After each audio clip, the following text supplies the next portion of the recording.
Bé, doncs no sé si heu pogut veure una mica per com podran anar els tiros d'aquesta conferència. La intenció era fer una introducció, una ambientació del que es tocarà avui, el tema que ja sabeu, que és referent a Israel, no? Passant coses realment impressionants. La conferència d'avui es titularà el perquè, l'autèntic perquè del que està passant a Israel. Crec que es donarà una informació molt vàlida i molt interessant, que normalment no s'explica. Podrem, jo crec, entendre millor d'on ve aquest conflicte i cap a on ens està portant. La conferència serà en castellà. Avui inaugurem aquesta sala aquí a Girona amb la intenció de no fer-ne només aquesta, sinó d'anar-ne fent més de conferències. Es aniran tocant temes d'actualitat i que ens impliquen a vegades sense ni tan sols saber-ho nosaltres, que ens impliquen a les nostres vides i per tant seran temes d'especial interès. Aquesta almenys és la nostra intenció. El que presentarà el tema és el nostre company, que l'estem aquí ajudant, el Víctor Sant Vicenç. Ell és una persona que molts ja el coneixeu, altres no. Ell és d'aquí a Girona. Ell porta estudiant aquests temes fa molts anys, temes que estan passant, ha intentat aprofundir en tantes coses i la seva intenció és anar presentant totes aquestes temàtiques perquè pugui ser d'utilitat per tot aquell que ho vulgui escoltar. Així que donar-vos la benvinguda, donar-vos també les gràcies per haver vingut. A vegades no és fàcil trencar aquesta barrera de sortir de casa i anar a un lloc que no coneixes, però jo penso que us serà d'interès. I sense més, ja dono la paraula al nostre company Víctor. Al final podreu fer preguntes, si és que algú té alguna qüestió a plantejar, les podem fer després al final a la sala aquella que hi ha a l'entrada. I ja ho dic, la conferència serà en castellà perquè això es retransmitirà a altres llocs, a altres països, perquè es pugui també escoltar. Moltes gràcies per haver vingut i benvinguts a tots.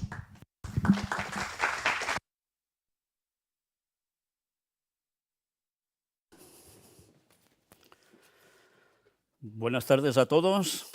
Ya empiezo hablando en español, en castellano, para que la gente que se conecta de todas partes del mundo pueda entenderlo. Y deciros que estáis en esta sala gracias al esfuerzo de muchas personas de este mundo que siguen lo que he ido presentando durante muchísimos años en conferencias públicas que he dado por tantos países, y que después de darse cuenta que realmente lo que se estaba presentando era algo que la gente debía conocer, me han apoyado, junto a las personas que habéis visto por aquí, para que esto sea una realidad y la gente de Girona pueda disfrutar de todas estas cosas que llegamos a presentar aquí, en directo, desde nuestro lugar. O sea que desde aquí, en mi reconocimiento, las gracias a todas estas personas de todo el mundo que han colaborado para que podamos tener esto. Dicho esto, pues vamos a empezar con este tema, el auténtico porqué de la guerra de Israel. Tened presente que lo que os voy a mostrar va a ser mucha información. Información que os mostraré de dónde está extraída para que veáis que no es un invento personal, sino sencillamente os expongo informaciones que ya circulan. Algunas ya las conoceréis, seguro. Otras, seguro que no. Y al final mostraremos algo también sumamente interesante. Vamos ya sin más a empezar esta conferencia que la veréis desglosada por partes. Lo primero de todo, un informe de inteligencia. Nos situamos en el contexto de esta guerra que hay en la zona de Israel y vamos directamente por esto. La inteligencia israelí conocía con alto grado de precisión los planes de Hamás de secuestrar a 250 personas según un informe. Esto sorprendió mucho, porque cuánta gente decía, ¿cómo puede ser? El Servicio de Inteligencia de Israel, que es el segundo más importante del mundo después del Vaticano, esto hay gente que no lo sabe, ¿y no se habían enterado de esto? Pues parece ser que sí. El caso es que no se hizo nada y pasó lo que ya sabéis. Además, se dijo que todo esto se investigaría, pero ahora no era el momento. No fuera caso que se interfiriera con los asuntos de guerra. Es lo que viene a decir este texto que está a mi espalda. Ahora, un recordatorio. Esto, por desgracia, hay gente que lo sabe, gente que no. Aparecía en el periódico ABC. Dice, cuando Israel confesó su participación en la creación de Hamás, fue un error enorme y estúpido. ¿Hamás? ¿Los terroristas? ¿Fueron creados por quién? Por el propio Israel. Bueno, sorprende, ¿no? Y ahora se han regirado, hace años se han regirado. En fin, son cosas que siempre sorprenden un poco. Si queréis más datos, aquí aparece cómo tienen claro que es verdad, esto es así. Es indiscutible. Son datos que en medios de comunicación han dicho bastantes veces. Pero ahora vamos por factores implicados en esta guerra. Y esto es lo que vamos a ir desglosando. Yo os podría lanzar la pregunta, ¿por qué creéis que hay esta guerra? Unos me diríais, pues porque los de Israel y los palestinos no se tragan. ¿Habría alguna otra cuestión? Seguro que sí. Vamos a desglosar varias. Factor A, industria energética. ¿A qué me refiero con esto? El petróleo se lleva el protagonismo, pero el gas puede ser el gran problema tras estallar la violencia en Oriente Próximo. ¿Por qué? Por la implicación que hay en esa zona de gas y petróleo. Evidentemente, ese gas y petróleo lo quieren muchas naciones. Luego se montan todas las excusas necesarias para que lo que va a parar a 4 bolsillos termine siendo un conflicto que puede llegar a ser mundial. Mirad este otro escrito. Las deshonestas intenciones israelíes hacia los campos de gas de Gaza detrás de las causas oficiales y declaradas de la invasión de la Franja de Gaza. ¿Puede ser? Esto los medios de comunicación no se hacen mucha reseña. No hay mucho eco de esto. Bueno, pues aquí nos habla de precisamente esos yacimientos que están a 30 kilómetros de la costa de Gaza. Y mira por dónde, resulta que había una serie de convenios y tratos que ahora están saltando por los aires de quién debía llevarse los beneficios de todo lo que hay allí, de estos recursos energéticos, en Gaza y Cisjordania. Aquí veis el mapa donde abarca toda esta zona marítima en la cual hay precisamente estos recursos energéticos. Mira por dónde, veis que llega hasta el Líbano un poco arriba, veis que baja y también se extiende hacia la izquierda, hacia la zona de Chipre. Bueno, pues mira por dónde ahí hay unos grandes recursos, que quiere decir que son muchos dividendos y por tanto ya sabéis que aunque hay personas que fomentan que energía solar, energía tal y cual, lo que mueve el mundo sigue siendo el petróleo y el gas y lo que deja grandes dividendos, ¿cómo no? Bueno, aquí tenéis más datos porque lo que queda claro es que hay personas muy interesadas en que ese gas vaya a ciertos lugares, pero a otros no. El mapa del gas, también lo veis aquí, abarca más o menos la misma zona. Curiosamente, son los lugares donde hay guerra. Bueno, os voy pasando datos para no alargarme y hacerlo tedioso. Resulta que Turquía también está apareciendo en todo este juego de Israel, ¿verdad? Que si amenazas por aquí, amenazas por allá. Es que resulta que Turquía también está interesado en esos recursos. Se habla del Imperio Otomano, que Erdogan quiere revitalizarlo. Sí, puede ser, pero es que también quiere revitalizar la parte económica. Y por eso hay esas disputas, entre otras cosas. Aquí tenéis un artículo que habla de los yacimientos de gas frente a las costas de Gaza. Bueno, y así podríamos ir sacando artículos que, por desgracia, no suelen salir en medios tan masivos, pero que están.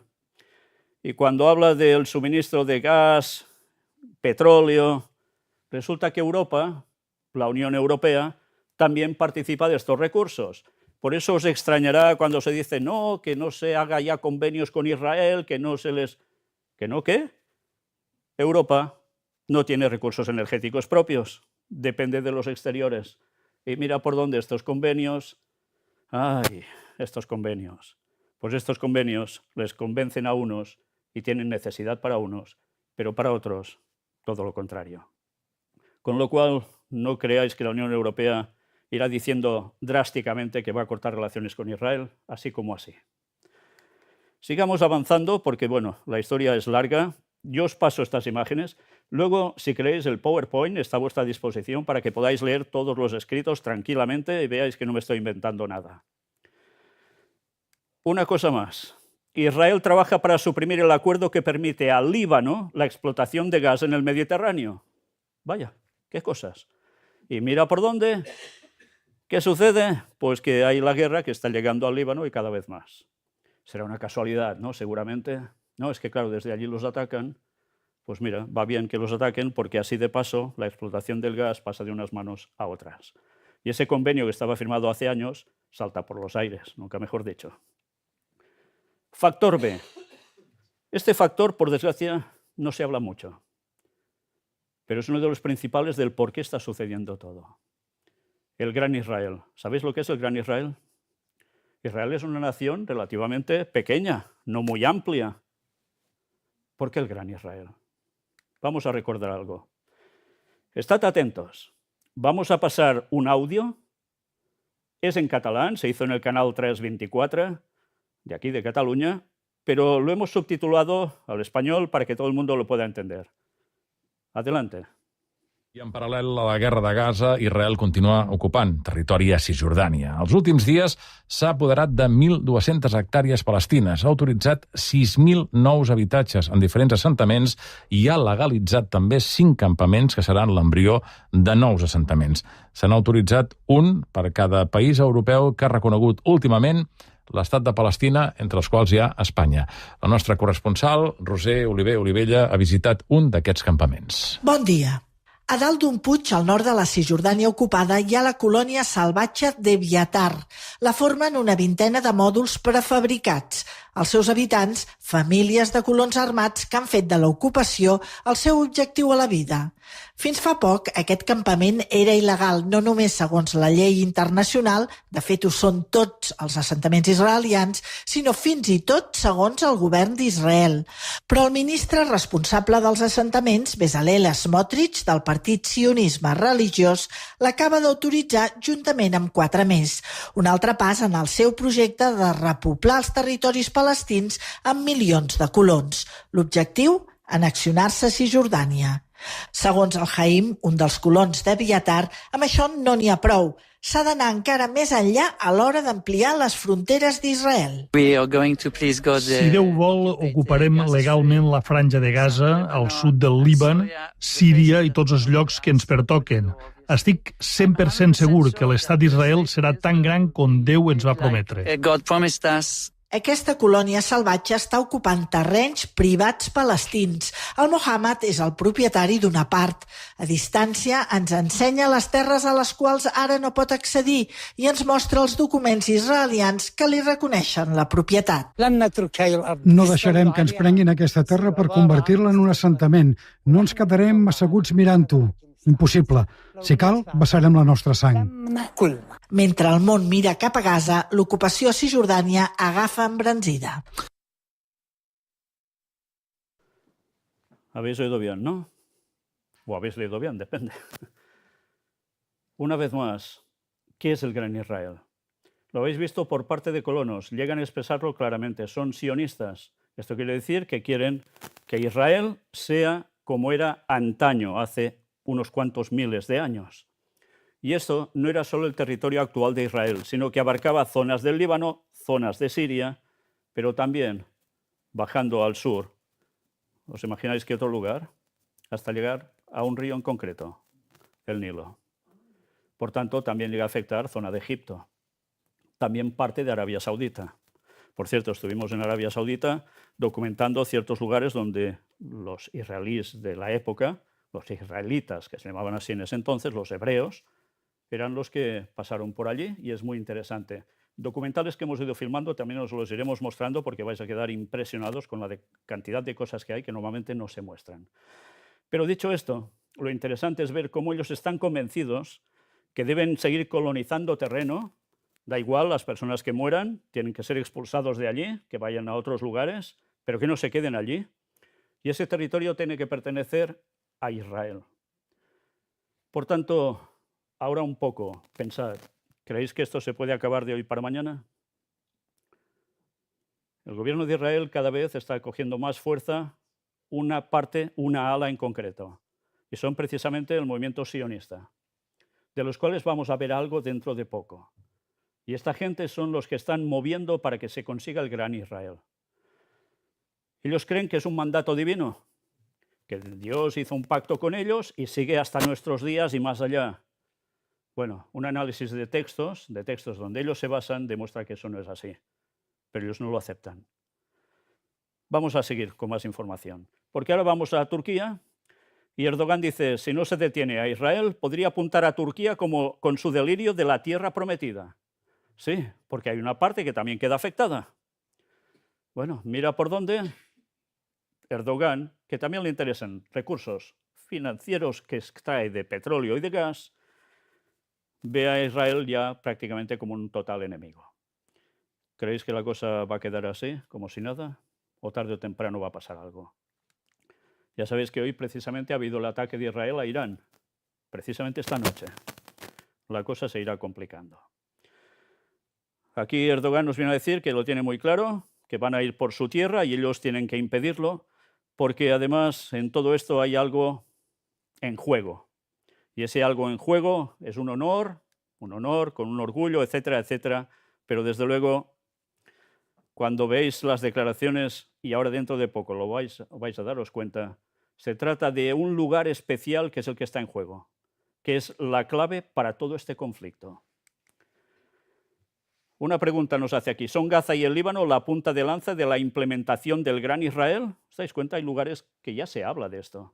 Normalmente en los medios de comunicación poco. Habéis visto alguna frase que hay gente que quizás habrá oído esta información de este programa de televisión y no sabe relacionar exactamente a qué se refieren porque desconocen la historia. Pero del Gran Israel se habla de hace tiempo y el movimiento sionista va a trabajar y hará todo lo posible para que esto sea una realidad y en nuestros días. Aquí se da explicaciones y se habla del territorio que abarca lo que ellos pretenden. Siria, Arabia Saudí, Mar Rojo, Península del Sinaí. En esos lugares hemos estado, hemos documentado cosas interesantísimas, etcétera, etcétera. Bueno, pues todo esto es el territorio que quieren conquistar y lo van a hacer. Y lo van a hacer. Hay una declaración, la famosa declaración Balfour, en Inglaterra, que dio acceso a que existiese el actual Israel. Primero hubo la declaración Balfour en 1917, después ya sabéis todo lo que pasó, holocausto, demás. 1948 la ONU hace la resolución para que pueda existir el Estado de Israel. El día que entréis en nuestra web, veáis todo lo que hemos presentado, y si no algún día podremos hacer una conferencia también sobre ello, vamos a examinar por qué se produjo esa declaración, a cargo de quién, y veréis implicaciones de personas que tienen que ver con lo que tenemos a la entrada que tenéis allí. Y en algunas fotos lo mostramos. Hablamos de sociedades secretas y hablamos de algún otro, una gran entidad que queda al margen aparentemente, pero que estaba ahí, todo en su momento. La zona en concreto aquí la veis en el mapa. Israel, que es actualmente La parte azul de la izquierda en vertical y nada más. Pues todo es el Gran Israel. Esto es el territorio que quieren conquistar. Porque tendrán más seguridad, dicen, y porque esto es lo que Dios les dio. Bueno, sigamos.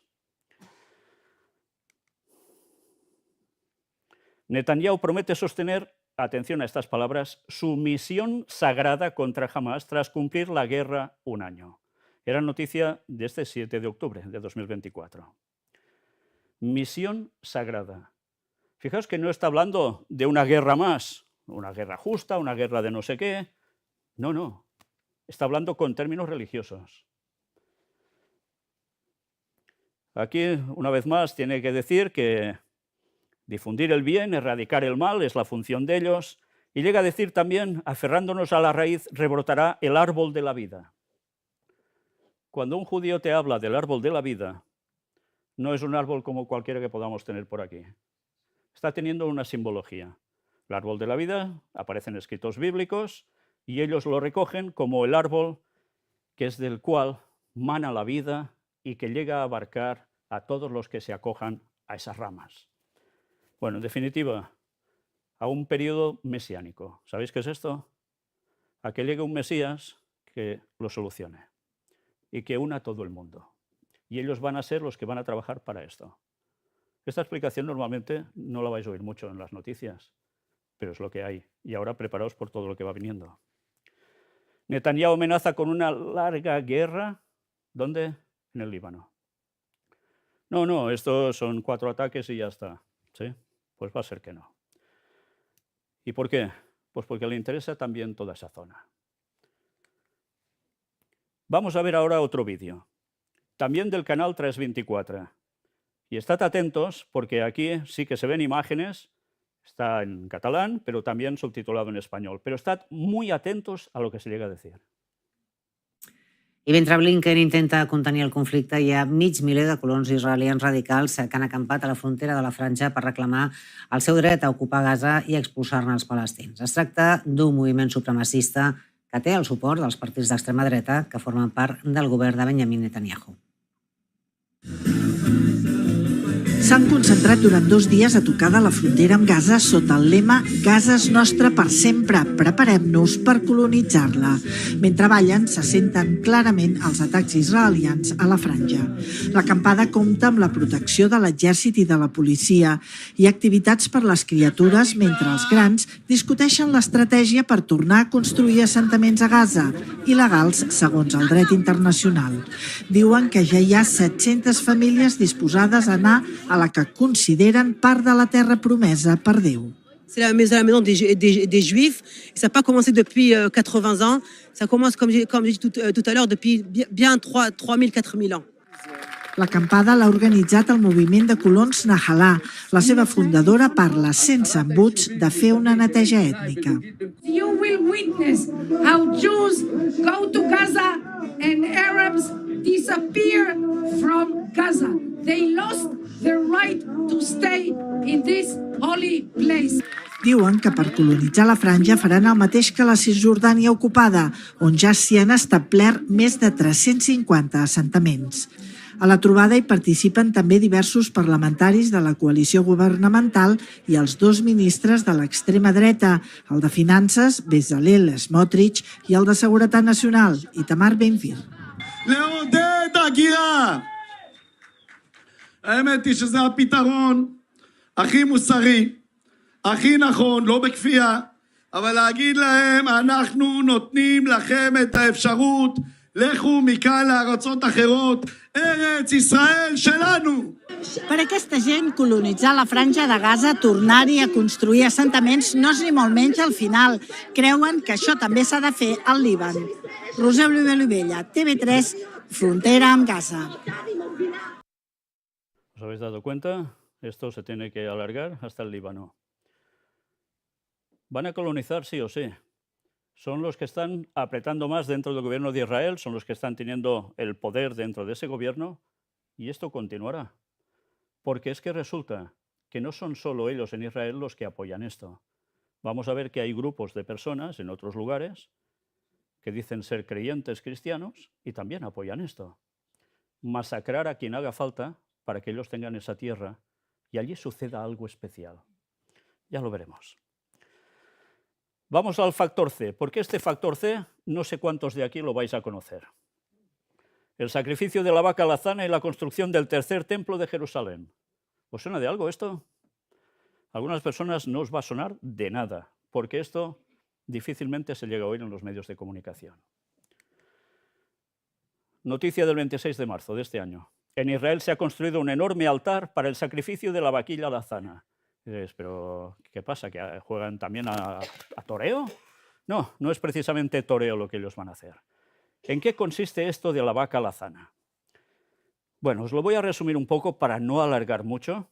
El texto os lo voy a mostrar para que podáis verlo, pero os hago un poco de resumen. Resulta que desde Texas, en Estados Unidos, se enviaron 5 vacas alazanas o rojas, para que me entendáis, a Israel. Según las normas, de un lugar a otro no se puede circular mercancía de ganado si no pasan ciertas restricciones, controles, etc.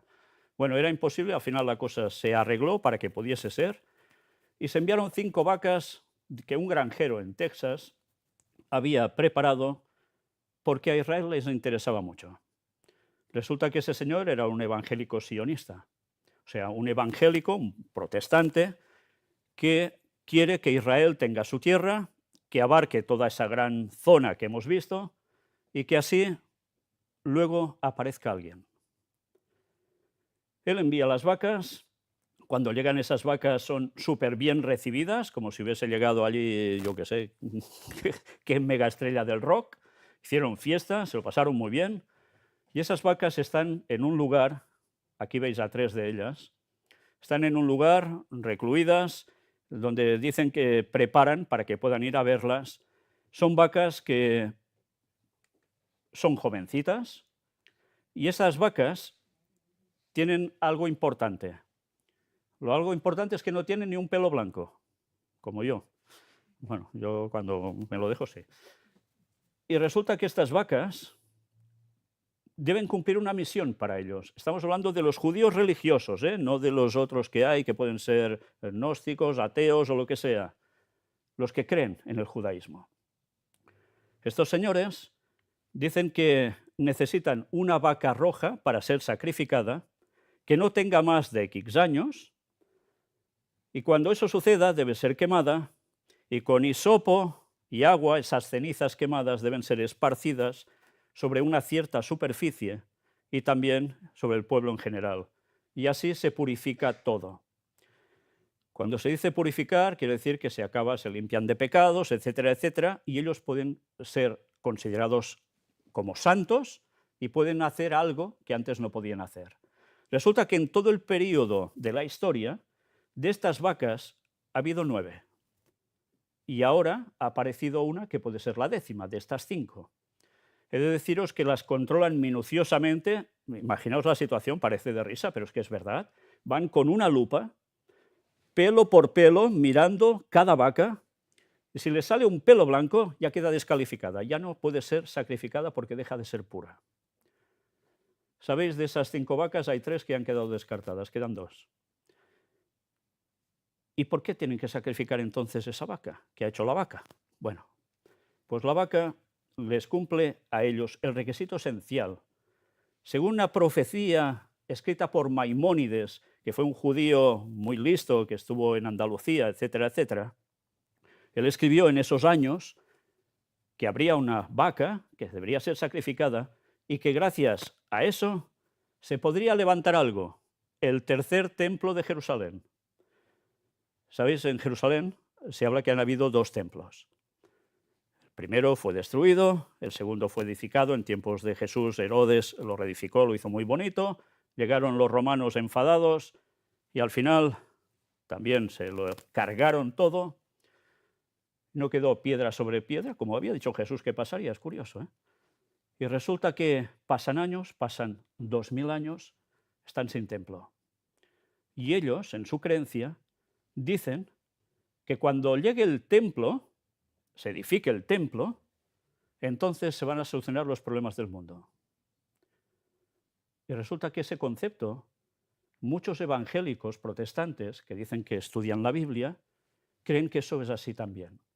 Y antes no creían esto, ahora lo creen. Hace unos años cambiaron sus pensamientos y ahora creen esto. Eso se debe a una cierta influencia judía que ha habido por detrás, financiando ciertos movimientos religiosos, ellos no se han enterado, y los han llevado a pensar esto como una realidad. Y luego veremos lo que están diciendo también esta gente. Resulta que estas vacas, para ser sacrificadas, se esperaba que fuera en abril. No se produjo el evento, llegó la Pascua y no se produjo. Se dijo que seguramente sería en octubre, porque están a punto de cumplir la máxima edad para ser sacrificadas. De momento no se sabe si las han sacrificado.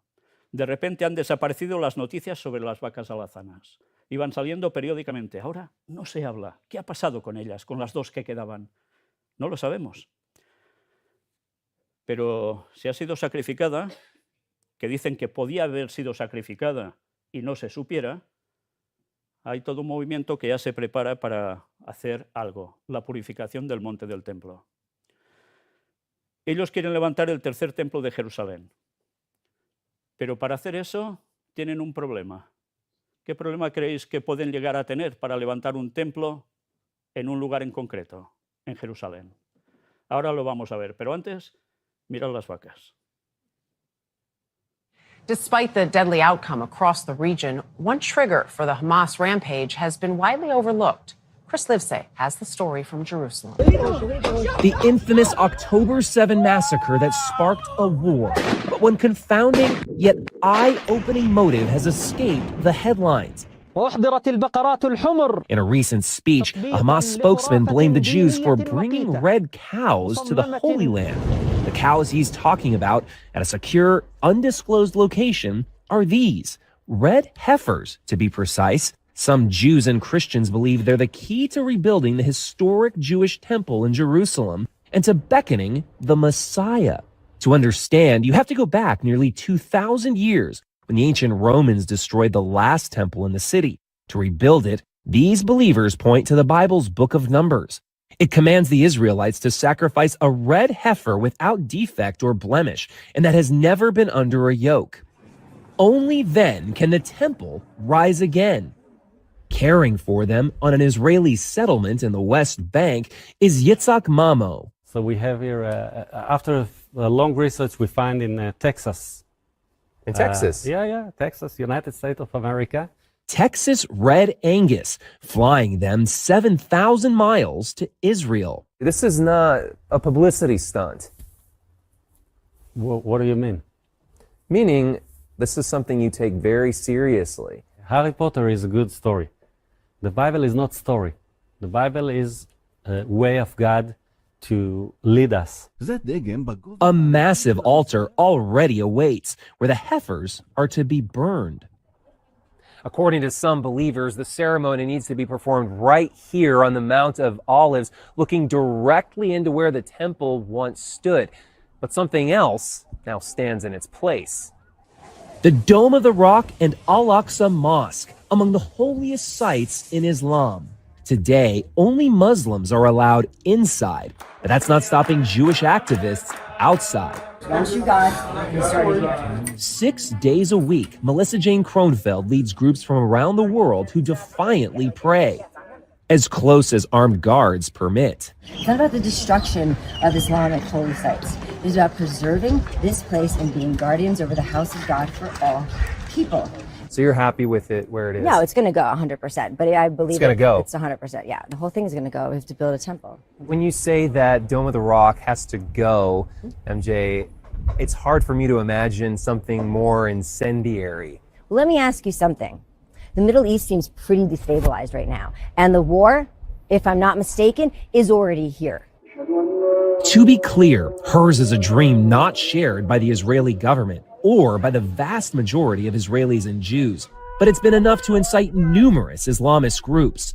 Hamas has dubbed its October 7 assault on Israel the Al-Aqsa Wave and has the Dome of the Rock on its emblem. But this is sacred ground to billions of Muslims globally, not just Hamas terrorists, stresses Imam Mustafa Abu Sway of Al-Aqsa Mosque. Al-Aqsa Mosque belongs to all Muslims. So you'll find reaction from Indonesia to Toronto to New York. That's really given. Al-Aqsa Mosque belongs to all Muslims, and the Muslims today are 2 billion people. Simply by performing these acts, are these Jewish activists kicking a hornet's nest? They are. A hornet's nest they're kicking all the way to Capitol Hill. So good to see you here in the nation's capital. Those sacred cows were showcased in Washington at a recent prayer gathering. Many evangelicals believe these red heifers will usher Christ's second coming. And we need the Messiah to come, right? So for me, the red heifer is red for the blood of Jesus Christ. Back in the West Bank, Mamo says the ceremony could take place any day. But can you understand why Hamas could be outraged by something like this? I cannot understand that even if they are right, why they have to slaughter and rape people to win their war. Terrorists have been attacking us before we ever dreamed of these cows, he reflects. They don't need them as an excuse to kill. For CBS Saturday Morning, Chris Livesay, Jerusalem. He visto que se habla de bastantes factores aquí. Resulta que los musulmanes de Hamas que atacaron en ese día, atacaron porque decían, y ahora lo veréis en declaraciones, algo sumamente importante. Y es que sabían que había vacas alazanas para ser sacrificadas y que si eran sacrificadas temían que iban a cargarse el monte del templo con las mezquitas de Al-Aqsa, el Domo de la Roca. Y habéis visto lo que él declara, 2.000 millones de musulmanes. Es una amenaza, dicen. Es una amenaza, velada, pero es una amenaza. Si atacan allí, hay musulmanes en todas partes. ¿Estoy yendo contra las personas de creencia musulmana? No, estoy diciendo un dato que dan ellos. ¿A qué equivaldría destruir esas mezquitas ahora? ¿Os dais cuenta? La magnitud de eso ni nos lo imaginamos. Pues por eso hubo ese ataque y ellos declararon que era para liberar a Al-Aqsa. Es cierto, es bueno, es santo también que hagan los musulmanes de Hamas, terroristas, llamadle como queráis, liberadores, yo qué sé, cada uno que piense lo que quiera. El hecho, yo os presento el hecho, luego cada uno piense lo que quiera. ¿Que empiecen también a masacrar, a violar y a lo que sea? No, claro que no. Pero es que nos deberíamos remontar más en la historia y saber si realmente era conveniente que los judíos fueran a parar a esa zona de nuevo. Para ellos es profecía, debía cumplirse y trabajan para eso. ¿Pero eso decían las profecías en verdad? Haced un análisis detallado como hemos hecho nosotros y os dais cuenta que no. Pero es el pensamiento que han implementado.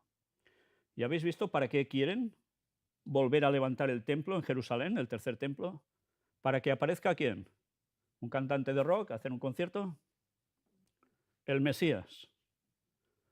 Para que aparezca el Mesías. Por tanto, esto que está pasando no va a parar hasta que consigan levantar el tercer templo de Jerusalén. Y allí se pondrá alguien. Y pronto vamos a ver quién. Antes, mirad esto.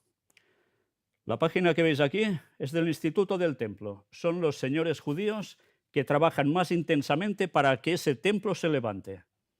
Y aquí nos da un poco de explicación más de cómo vienen esas vacas, etcétera, etcétera. Me lo voy saltando rápido, ya os digo que si queréis el PowerPoint estará para vosotros, para que podáis leerlo. Pero hay una declaración de un judío que decía, refiriéndose a los de Hamas, ellos entendieron la importancia de las novillas rojas mejor que nosotros. Por eso hicieron el ataque, dicen. Seguimos avanzando. Me salto todo esto. Y una vez más, veis las vacas en cuestión y cuando las veis así dices, pobrecillas, qué ganas de sacrificar estos animalitos tan bellos, ¿no? Y este es el señor que las está criando como si fueran sus propias hijas. Les ha puesto ventiladores, pues claro, ya sabéis que en Israel, en según qué época el calorcillo aprieta. Y aquí tenéis a 4 de ellas, de las cuales ahora ya solo quedan 2 que sean aptas. Pero estad atentos a lo que dice aquí. Es extraído de su página. La verdad sobre las vacas rojas en Israel. Jamás citó las vacas rojas de Texas como justificación para la masacre del 7 de octubre. 20 millas al norte de Jerusalén, 5 vacas Angus rojas de Texas mastican hierba, ajenas al hecho de que jamás citó su mera presencia en Israel como razón para su masacre de civiles israelíes el 7 de octubre. El portavoz de la organización terrorista dice que las vacas fueron una justificación para el ataque, afirmando que traerlas a Israel fue una agresión basada en un mito religioso detestable. Evidentemente la creencia judía y la del Islam no tiene nada que ver. Aunque si supierais en verdad de dónde surge la creencia del Islam, algún día lo presentaremos en conferencia, alguna cosa percibiríais. En su misma página podéis ver aquí, ¿veis a este señor de blanco en medio de las vacas? Fijaos, en nuestros tiempos el mandamiento de la vaca roja adquiere cada vez más significado, porque sin ella no se puede reanudar el servicio divino del templo sagrado. Hay un renacimiento espiritual hoy en Israel. Después de casi 2000 años, Israel se está moviendo claramente hacia el momento en que se reconstruirá el templo sagrado en el monte Moria, el tercer templo profetizado. ¿Lo tienen claro? Está llegando ese momento. O sea que está llegando el momento ¿de qué? De un conflicto impresionante. Y en su misma página dice, ayuda a construir el templo sagrado en nuestro tiempo. Dona generosamente para ayudar a la obra sagrada del instituto del templo. Cada contribución ayuda a reconstruir el templo sagrado en nuestro tiempo. Quieren que sea ahora, no de aquí 200 años. No, ya. ¿Conocéis a este señor de la imagen? No a mí, a este otro. Javier Milei. Estuvo en Jerusalén. Pues estad atentos a lo que llegó a decir aquí. Destrucción del segundo templo a manos de los romanos. This story took place after the destruction of the second temple by the Romans. Se encontraba Rabbi Akiva y sus colegas observando el monte del templo en ruinas y vieron a un zorro salir del lugar más santo de lo que era el templo. Rabbi Akiva and his colleagues were observing the Temple Mount in ruins, and they saw a fox leave the holiest of holies in the temple. No podría haber una escena más desalentadora que aquella. There could have been no more disheartening scene than that. Frente a esta terrible escena, los rabinos lloraron en señal de duelo, pero Rabbi Akiva comenzó a reír. In the face of this terrible scene, the rabbis cried in mourning, but Rabbi Akiva started to laugh. Sus colegas le preguntaron cómo podía reír frente a semejante tragedia, a lo que Rabbi Akiva respondió. His colleagues asked how he could possibly laugh in the face of such a tragedy, to which Rabbi Akiva answered. Hay una profecía acerca de la destrucción que relata que un zorro irrumpiría en el lugar más santo. There's a prophecy about the destruction that says that a fox will break into the holiest of holies. También hay otra profecía que relata que este mismo lugar será reconstruido. There is another prophecy that says that the same place will be rebuilt. Ahora que veo con mis propios ojos cumplirse la primera profecía, now that I see with my own eyes the first prophecy come true, me río de alegría y esperanza, ya que de seguro se cumplirá la segunda profecía. I laugh in joy and full of hope, as the second prophecy will surely come true. Es una referencia a dos profecías, una tiene que ver con un zorro que pasaría por allí, etc. Dice que ya ha sucedido eso y ahora se va a cumplir la segunda profecía. Ya veis que lleva una kipá en la cabeza, ese gorrito típico de los judíos, tapando la coronilla. ¿Por qué? Pues porque él sigue las enseñanzas de un judío prominente de una zona europea, etcétera, etcétera. Y cuando fue allí, pues evidentemente ya veis cómo denota cuál es su estilo, ¿no? Por tanto, él también ha subido al poder en Argentina y está apoyando toda esta cuestión. Vamos a ver más cosas. Ahora vais a ver una presentación de un señor llamado Ezra Cohen. Cohen, en hebreo, significa sacerdote. Y este señor, curiosamente, ¿qué presenta? Fijaos en las imágenes. Habla de la antesala, que dice aquí, profetizada reconstrucción del templo de Salomón, pero el tercer templo. Mirad esta imagen que muestra en pantalla, mientras da su charla. Se ve que la mezquita, la cúpula dorada, el domo de la roca. Y aquí, ¿qué veis? Es el mismo lugar. Pero hay algo que no está y otra cosa que sí. ¿Veis algo amarillo allí? Ya no está. Ha volado. Y ahí hay el tercer templo de Jerusalén. Están trabajando para esto. ¿Os extraña que la guerra empezará ahora cuando las vacas estaban a punto de ser sacrificadas? ¿Creéis que es una casualidad de la vida y ya está? ¿En serio? Un ministro israelí visita la mezquita de Al-Aqsa y afirma que pertenece solo a Israel. ¿Conocéis a este señor? Ha salido antes en el vídeo, que decía que Israel es nuestro y demás. Pues es él. Este señor lo tiene claro. Tienen que hacer esto sí o sí. Y es el que está marcando la pauta a nivel internacional con todo lo que está haciendo y diciendo. Total, que Al-Aqsa a la porra. Hamás se pronuncia tras el asesinato del máximo líder de Hezbollah. Mirad qué llegan a decir. Hamás reafirmó su absoluta solidaridad y apoyo a Hezbollah y a la resistencia islámica del Líbano, que participan para defender, ¿el qué? La mezquita de Al-Aqsa junto a nuestro pueblo y nuestra resistencia. Por eso ellos están en conflicto con Israel, porque creen que ese tercer lugar sagrado del Islam va a ser dinamitado. Incluso dicen que si hubiese un terremoto y esas mezquitas se desploman, eso había sido provocado por Israel. Porque ya sabéis, hay la máquina de hacer terremotos. Eso lo presentamos hace muchos años ya en conferencias. Bueno, pues es lo que ellos temen. Y por tanto actúan en guerra. En fin, ellos lo justifican así.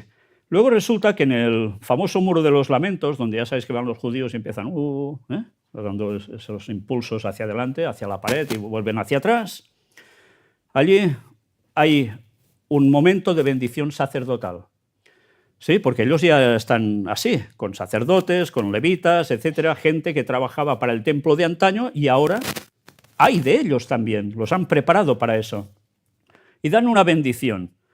Y en esa bendición resulta que bendicen también al ejército. Aquí todos reunidos, los veis, son muchísima gente. Y mirad que llevan algunos, no sé cuántos, del ejército de Israel cosido en sus hombreras o en el brazo. ¿Sabéis qué es? Es la representación del tercer templo de Jerusalén. Ellos luchan para conseguir esto. Lo veis en la gorra, lo veis en el brazo. Foto muy significativa. ¿Apuntando hacia dónde? Ya lo veis, ¿no? En la imagen. Impresionante, ¿eh?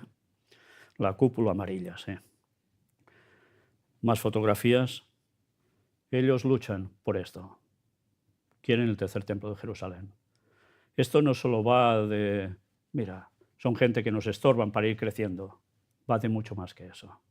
Quieren la venida del Mesías. Luego veremos qué tipo de Mesías.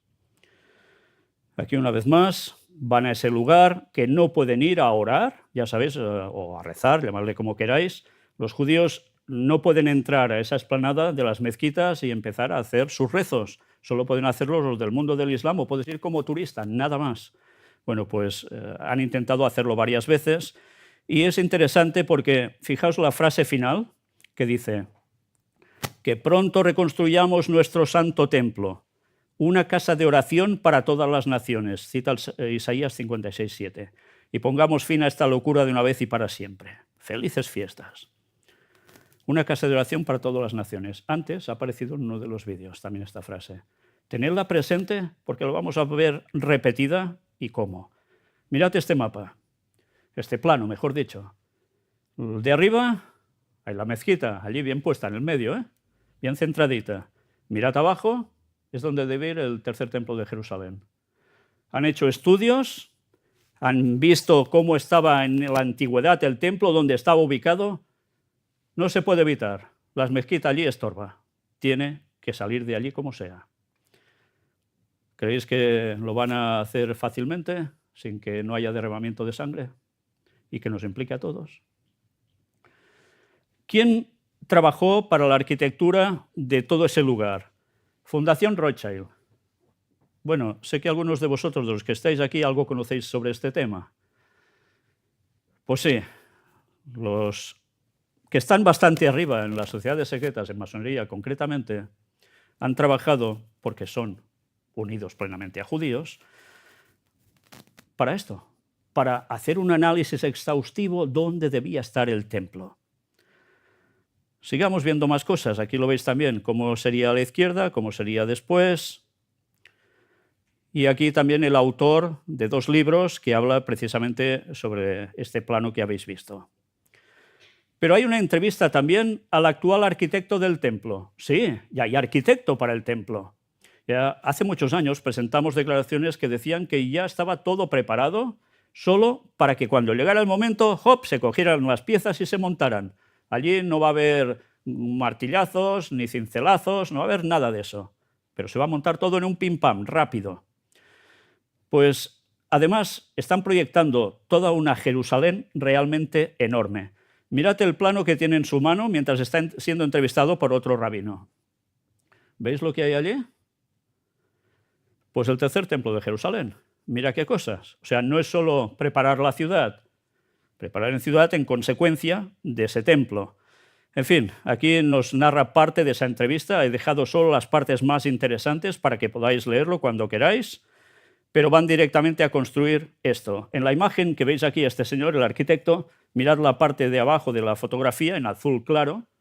Lo que veis más elevado es precisamente la entrada del tercer templo de Jerusalén. Esto no es gratis, de hacer. Esto vale dinero. ¿Pero creéis que esto vale dinero y ya está? ¿Y se han gastado todo el dinero en estos planos? Preparaos ahora y veréis. Bueno, dice que toda su vida ha estado esperando esto, trabaja para ello sí o sí, y están muy felices porque van a hacer una mega ciudad impresionante. ¿Os extraña que vayan conquistando territorios? Bueno, sigamos avanzando para ir un poco más deprisa. Está hablando de una ciudad de kilómetros, kilómetros y kilómetros. Aquí el plano, que antes lo veíamos en azul, aquí lo veis puesto así, más planos que hay, etcétera, etcétera. Pero volvemos a la página del Instituto del Templo. Os he dicho que os quedaréis con una frase, ¿verdad? ¿Recordáis cuál era? La misma que veremos aquí. Vamos hacia la parte de abajo. Únase a nosotros mientras trabajamos juntos para hacer de Hashem, o sea, Dios, una casa de oración para todas las naciones. De generosamente el Instituto del Templo. Bueno, esa frase siempre la ponen, claro. Pero una casa de oración para todas las naciones. Ellos creen que en el momento en que se edifique ese templo, se acabará el Islam, se acabará el cristianismo, se acabará todo, ateos y lo que sea, y todos irán a adorar allí, todos, porque será casa de oración para todos los pueblos. Habrá una manifestación de alguien divino allí. Eso es lo que ellos creen. ¿Creéis que la guerra se va a acabar así como así? No pararán hasta cumplir no su objetivo, sino una agenda. Y cuando digo una agenda, es algo que ha estado previsto y se ha trabajado durante miles de años. Y no solo 2000 años. Podríamos hablar de 6000 años. Pero eso ya lo hablaremos en alguna otra parte. Ahora viene una lista de imágenes. Estad atentos si queréis y si no también, porque vais a ver todo el dinero en que se gastan esta gente para hacer el templo. Tienen hechas las puertas. Aquí las tenéis. Son enormes, enormes. Han tenido que hacer todo un estudio para que se aguantaran, se sujetaran bien, porque se desplomaban. No había forma de aguantarlas. Bueno, un político además le da por tallar piedras para construir el tercer templo. Sí, se ve que tiene tiempo libre y se dedica a esto. Y hay vídeos donde se le ve esculpiendo, dando martillazos, preparando los bloques. Tejen los vestidos de 50 sacerdotes del tercer templo de Jerusalén, descendientes de Aarón. Curiosamente saben quiénes son descendientes de Aarón. Aarón era el hermano de Moisés, el que oficiaba en el tabernáculo, que es el santuario que ellos llevaban arriba y abajo. Antes no hicieron el templo de piedra. ¿Cómo lo saben quiénes son descendientes de Aarón? Cohens. Resulta que el apellido Cohen, los judíos, no se lo han cambiado nunca. Han pasado generaciones y generaciones y ese apellido siempre ha estado. Quizá pensáis, los de cierta edad, Leonard Cohen, el cantante, era ateo, pero resulta que venía de ellos. Qué cosas, ¿eh? Los otros judíos se han podido cambiar el nombre. Incluso el Papa Ratzinger, ¿sabéis de quién hablo? ¿Quién era el Papa Ratzinger? ¿Lo recordáis? El alemán, sí. Benedicto XVI. Pues él no era Ratzinger, era Ratzinger. Y se puso la T para cambiar el apellido. Bueno, y así, no él, sino evidentemente sus ancestros, y así tantos más, que se han cambiado hasta totalmente los apellidos.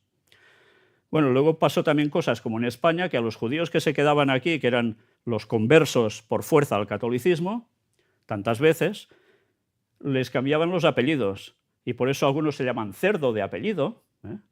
Sí, es curioso, ¿eh? Porque tú ves, hombre, ¿a quién se le pone un apellido que se llame Cerdo, no? Qué poca gracia. pues era una venganza hacia ellos, o sea, una mofa. Y luego los que son nombres de color, rojo, etcétera, nombres de ciudad, pues bueno, vienen de judíos.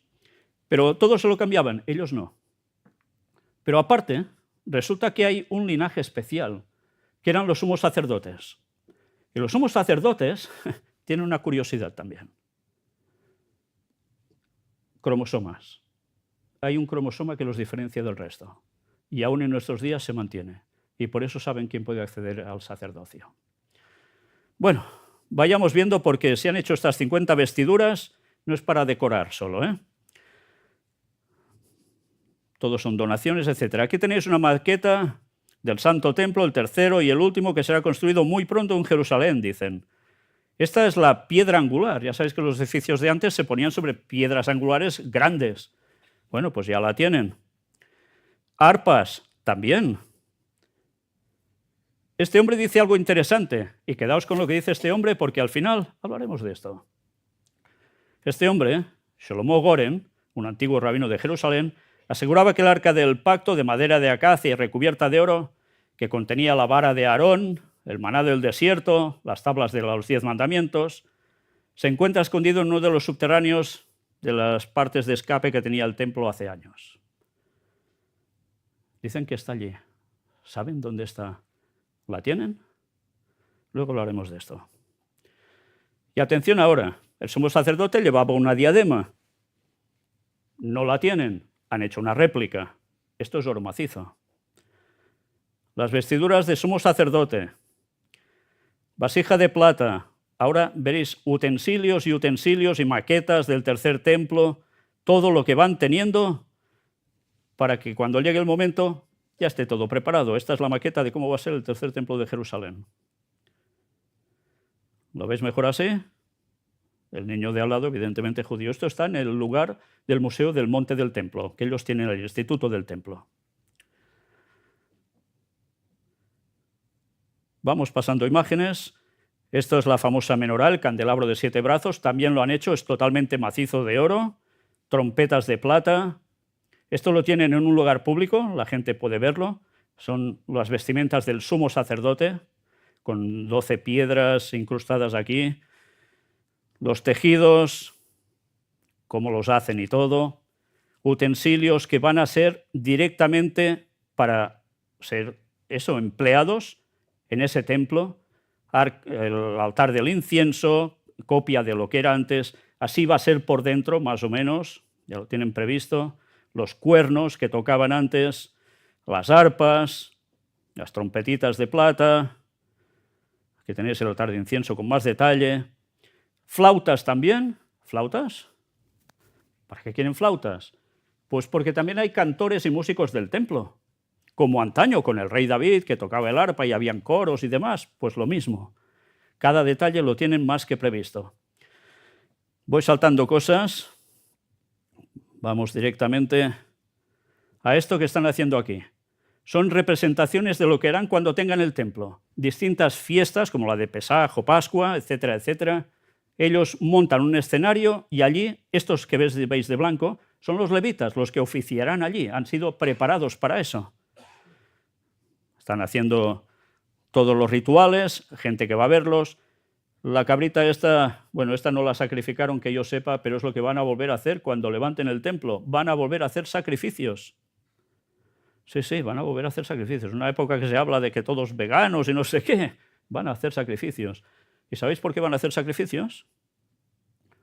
Porque dicen que Jesús no fue el Mesías. Y Jesús, que simbolizaban esos sacrificios que hacían, que cuando Él viniera se acababa, que pagaba el inocente por los pecados de todos, resulta que, como no lo han aceptado, van a volver a hacer sacrificios. Y esto lo están apoyando cristianos. Sí. Bueno, sigamos. Aquí los veis haciendo más de lo suyo. Y vamos a seguir avanzando porque también hacen libaciones, como se hacía antes, derramamientos de agua, etcétera, etcétera. Y esto lo están haciendo ya. Lo tienen todo preparado para en el momento oportuno hacerlo ya en el templo. Pero mirad, también han trabajado para preparar el aceite para ungir al rey Mesías. Sí, como antaño, un aceite especial. Y también resulta que en la antigüedad había unas vestiduras que llevaban carmesí. El carmesí, ¿sabéis cómo se consigue ese color carmesí? Bueno, hay mujeres que utilizan el pintalabios, les queda un rojillo allí, está hecho con insectos. Bien, pues eso se pone en la boca.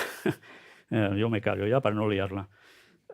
Pero el carmesí, ellos lo han buscado hasta conseguirlo del modo más original. ¿Y qué han hecho? Pues han ido a buscar las fuentes de todos los textos para indicar de dónde estaba extraído, y aquí los veis por los campos de Israel, buscando entre los árboles y la vegetación, a encontrar unos bichitos que ponen, hacen todo un licuado, que prefiero que no lo bebáis, pero así se consigue ese tono carmesí. Ya veis todo el proceso, y todo el hilo queda teñido así.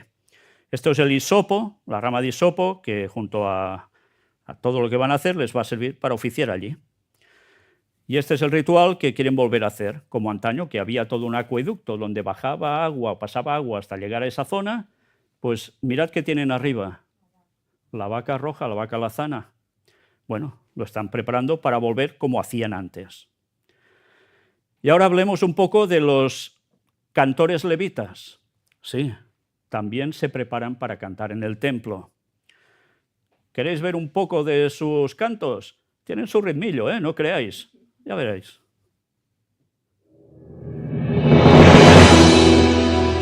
שמחה בית השואבה שהתרחשה בשעה זו כאן ממש מהלב האירה את כל חסרות עירנו האהובה. אותו רבינו שם בן חנניה שהעיד על החגיגה מן הלוויים המשוררים היה לפניו נתנו חסידים ואנשי מעשה עבור קוצר אור בידיהם גם גשם לא חששו.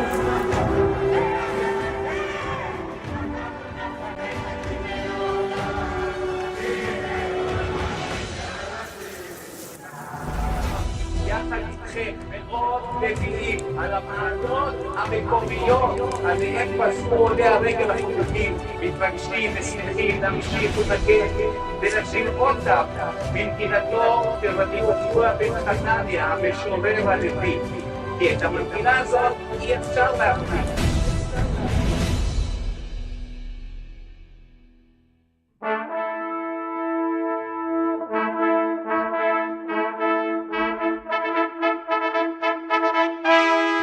את פניך השם אבקש, את פניך אבקש, את פניך אבקש השם.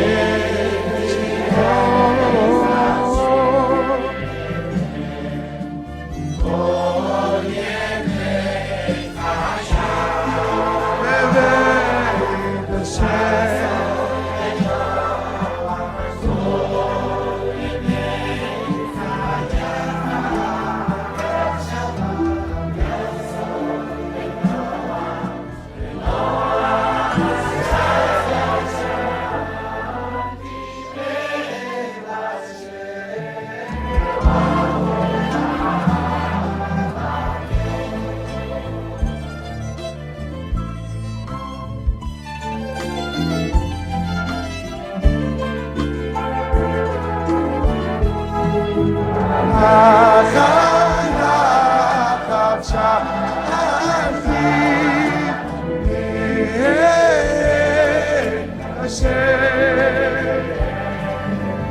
שבתי בבית השם כל ימי חיי, לעשות בנועם השם כל ימי חיי, ולבקר בחלום כל ימי חיי. שבתי בבית השם כל ימי חיי, לעשות בנועם השם כל ימי חיי, ולבקר בחלום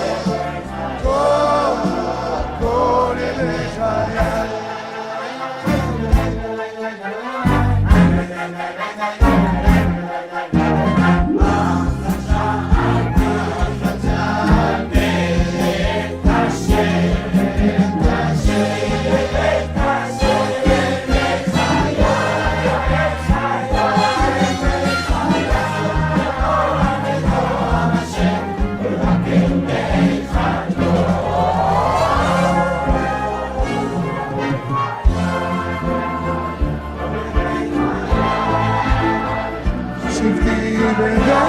השם כל ימי חיי זאת בנוח השם ולבקר לחלום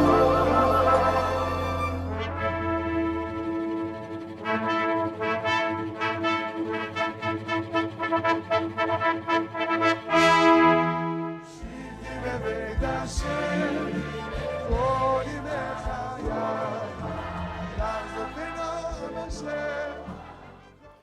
He de deciros que el vídeo lo hemos acortado porque es muy repetitivo, está basado en un salmo, pero ya veis que es, una vez más, enfocado ¿a qué? A pasar todos los días en el templo. Van completamente concentrados a esta cuestión. Habéis visto que van en un ritmo que empiezan suavecitos, luego se alegran y da ganas hasta de moverse, ¿no? Bueno, saben hacerlo bien. Ciudadanos de Israel, buenas noticias en nuestra boca. Esto de un medio israelí. Olemos el tercer templo acercándose. Vaya, cómo se lo huelen, ¿eh? Luego nos habla de una profecía sobre la llegada del Mesías, podría desencadenar la Tercera Guerra Mundial. Esto era Catalunya Press, una noticia extraída de aquí. El tercer templo de Jerusalén es una condición imprescindible para la llegada del Redentor. Sí, de esto va el tema. Aquí nos dan una serie de detalles también de toda esta cuestión, pero tienen claro que levantar ese tercer templo podía provocar una gran guerra. Bien, esa gran guerra ya estamos en ella y aún irá más. Sigo avanzando. Vamos a otro factor, el D. Los cristianos protestantes dispensacionalistas. Son cristianos protestantes evangélicos que cogen una serie de profecías, las ponen ahora para estos momentos y dicen que son los momentos esenciales en los cuales va a aparecer el Mesías. Sabéis que bíblicamente se habla que Jesús mismo profetizó, y otros profetas y apóstoles, que Jesús volvería. Él mismo lo dijo. Dio una serie de señales, resulta que están pasando, pero hay un final que ellos enmarcan en un cierto momento y que creen que era necesario levantar este tercer templo de Jerusalén para que los propios judíos se conviertan al cristianismo, porque cuando aparezca ese Mesías les diga, hey, que soy yo, que soy Jesús, que sí, me matasteis en la cruz, pero soy yo, y ahora tenéis una segunda oportunidad y todos cristianos. Esto es a lo que van. Pero para hacer eso les importa un bledo si los judíos de Israel, no todos evidentemente, porque hay gente que está en contra de esto, van matando mujeres, niños y todo lo que encuentren por en medio porque ellos les atacaron. Todo porque no se va a la raíz del origen de esta nación actual de Israel. Ya os he dicho, si queréis saber el origen de esa nación y el por qué, tendréis que ir a parar a sociedades secretas. Pero también deberéis parar a un pequeño estado de Europa, de un país latino. Y hablaremos de eso también en su momento. Bueno, mirad, solo unas declaraciones para ir un poco deprisa. El pastor evangélico Greg Locke insta a Israel a convertir Gaza en un estacionamiento, destruir la cúpula de la roca y reconstruir el tercer templo para acelerar la segunda venida de Jesús. Ellos tienen que hacer algo para que Jesús vuelva ya. Y eso quiere decir apoyar financieramente a todo esto. ¿Sabéis que los protestantes, especialmente norteamericanos, son los que más dinero gastan en invertir hacia Israel para que consigan hacer esto? Estamos hablando miles y miles de personas. Miles. Y estamos hablando de un capital inmenso. Y todo eso va a esas arcas para hacer este despropósito. Algunos dirán, no, pero si es lo que ponen los textos. Los textos no ponen eso cuando se analizan bien. Y en su momento también lo presentaremos. El caso es que ellos defienden que todo esto pase. Si hay que invertir en armamento, invertir en lo que sea para que aniquilen o hagan fuera a toda esa gente, pues hay que hacerlo. Porque el Mesías tiene que volver sí o sí de este modo. Lástima de la interpretación que lleva masacres y llevará muchas masacres más aún. Y luego se dicen cristianos. Bueno, factor E. Ahora vamos al meollo de la cuestión. Os he dicho que había un país latino de Europa que está involucrado en todo esto. El factor E es ecumenismo y el Vaticano a Jerusalén. ¿Habíais oído alguna vez esto, que el Vaticano quiere ir a Jerusalén? Vamos a ver algo. Este escrito está extraído de La Voz de Galicia, un periódico de aquí, de Galicia. Bueno, de aquí mismo no, un poco más para allá, pero el Estado español, para que me entendáis. Recuperaron un escrito de hace muchos años. Mirad qué escribieron aquí, porque es sumamente interesante. Se piensa nada menos que en reunir 1.000 millones en todo el mundo cristiano para comprar Tierra Santa a Turquía y regalársela al Papa. Esto evidentemente no es de ahora. En 1892, La Voz, el periódico, calificaba de cruzada de nuevo género esta iniciativa para hacerse con una Palestina en la que, según contaba también el periódico, ya comenzaban a establecerse millonarios judíos. 1892.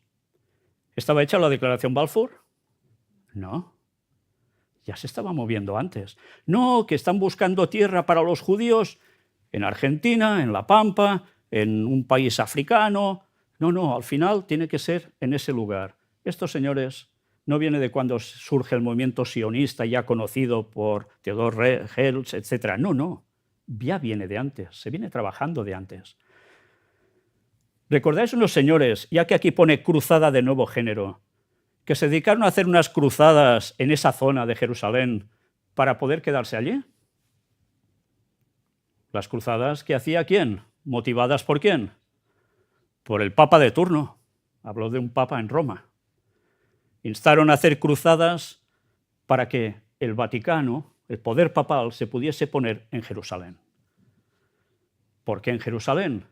Bueno, de dónde surge todo prácticamente, y toda la historia de Jesús no es en Roma. En Roma ellos dicen que sí, Pedro, etcétera, etcétera, pero se quieren centrar en Jerusalén, porque Jerusalén es el ombligo del mundo. Bueno, mirad cómo continúa esto. Medio siglo antes de que Israel proclamase su independencia el 14 de mayo de 1948, o de lo que los palestinos llaman el Día de la Catástrofe. La Voz daba cuenta de otra rivalidad que surgía entonces por estas tierras, en la que estos días corre una vez más la sangre de la intolerancia. En marzo de 1892, fecha del curioso artículo que hemos encontrado en nuestro archivo, el sionismo venía apoyando desde un decenio atrás la primera gran ola de emigrantes judíos a Palestina, por entonces una región del Imperio Otomano, que huían de las persecuciones rusas. Así se entiende el comienzo de una crónica que recordaba que ya desde las cruzadas el cristianismo también reclamaba para sí aquellos territorios. Bueno, debería matizarse. Más que el cristianismo debería decirse el catolicismo. No es lo mismo siempre, ¿eh? En nuestros tiempos, los millonarios judíos han soñado con la reconstitución del antiguo reino de Israel en Palestina, llegando hasta comprar allí grandes terrenos. La empresa ha suscitado la rivalidad de los cristianos y empiezan a lucir los albores de una cruzada de nuevo género. Curiosa la fijación de unos y otros por esta tierra a la que Mark Twain, unos años antes, había definido en su libro de viajes Inocentes a bordo, escrito en 1869, como triste y abatida, desolada, sin vegetación ni población humana, con un silencio lamentable, sin un ser humano, donde hasta los olivos y los cactus han desertado. Sí, así estaba Jerusalén en esos tiempos, ¿eh? El caso es que La Voz incluso indicaba el precio de esta cruzada a golpe de talonario. Se piensa nada menos que en reunir 1.000 millones de pesetas. Ya sabéis, los de fuera, para otros países os lo digo, la peseta era la moneda que había aquí antes de entrar el famoso euro. Y en esa época 1.000 millones era una cantidad impresionante. Bueno, no sé si alguien quiere hacer la conversión a nuestro tiempo, que se dedica a ello. 12.000 millones de euros en la actualidad, más contando el valor que debería tener entonces, o con ese. Genial, pues imaginaos si os dan eso a vosotros, ¿eh? Qué alegría, ¿no? ¿Os daban? Bueno, pues es lo que querían hacer. Para comprar Tierra Santa a Turquía y regalársela al Papa. Mira, qué detallito, ¿eh? Cuyo poder temporal quedaría restablecido de este modo. ¿Por qué dice poder temporal quedaría restablecido de este modo? Pues porque tenían problemas para restablecer el poder que habían tenido durante 1260 años, masacrando a otros cristianos que no pensaban como ellos. Masacrando, sí, masacrando. Lo mismo que está pasando ahora allí. Pero necesitaban otra vez tener un poder, pues esto se lo iba a dar. Y encima desde Jerusalén. El periódico también deslizaba que el propio León XIII no se mostraba refractario a la idea, o sea, no, nada contrario. El día 1 de marzo, en su alocución al Sacro Colegio, Habló del celo de Inocencio III por la liberación de Palestina, cosa que despertó mucha curiosidad en todo el mundo porque no se adivinaba a lo que se refería a su santidad. Solo deciros una cosa, ¿sabéis quién era Inocencio III? Inocencio III era el papa de turno que en esos años sobre los 1200 se dedicó a masacrar a los cátaros. ¿Os suenan los cátaros? Preparaos porque vamos a preparar nosotros también toda la documentación y documentales que hemos hecho sobre los cátaros, difundiendo la auténtica verdad de ellos, no lo que dijo el catolicismo que eran. Mostraremos la verdad. Y os vais a quedar tiesos, porque hay gente en la actualidad que dice que son cátaros y lo que son me lo reservo. Nada que ver, nada que ver.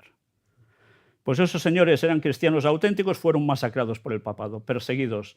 Toda la zona de Occitania, de Italia, parte de Italia, llegaron hasta nuestras tierras, etcétera, etcétera. Bueno, pues este era el San Papa que quería también la liberación de Palestina para poder acceder a todo esto. Y señalaba la voz. El Papa ha recordado que la idea dominante de Colón, al marchar en busca de su nuevo mundo, fue la de procurarse tesoros para el rescate de la tumba de Cristo. Vaya, qué viajecito hizo Colón entonces, ¿no? ¿Para qué? Bueno, esto es una época de antaño, siglo XIX, ya veis cómo estaba Jerusalén. Nada que ver con ahora, ¿eh? El artículo revelaba también que ya había comités constituidos para realizar la idea.